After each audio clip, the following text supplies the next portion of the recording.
Doctor Babasaheb Ambedkar గొప్ప జ్ఞాని మరియు సామాజిక సంస్కర్త మరియు భారత రాజ్యాంగ నిర్మాత. ఆయన బోధనలు నేటికి ప్రేరణాత్మకంగా ఉన్నాయి.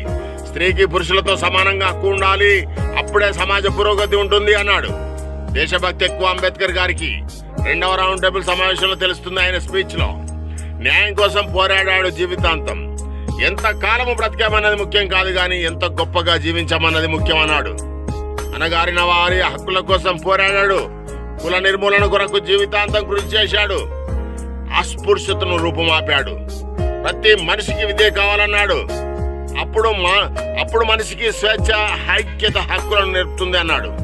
సామాజిక న్యాయం అంటే ఏమిటో తెలుస్తుంది అన్నాడు. అప్పుడు ఎంత గొప్ప జ్ఞాని, మరి అంత గొప్ప జ్ఞాని కాబట్టి 2 సంవత్సరాల 11 నెలల 18 రోజులు కష్టపడి ప్రయాసపడి మనస్ఫూర్తిని తగలబెట్టి సమానత్వాన్ని, ఐక్యతను, స్వేచ్ఛని, న్యాయాన్ని, సత్యాన్ని, గౌరవాన్ని, సార్వభౌమాధికారాన్ని ఇచ్చే, వ్యక్తికి విలువలనిచ్చే సర్వసత్తాక సామ్యవాద లౌకిక ప్రజాస్వామ్య గణతంత్ర దేశంగా రూపుదిద్ది అదే రాజ్యాంగాన్ని భారత ప్రజలమైన మన చేతుల్లో పెట్టాడు 1950 జనవరి 26న.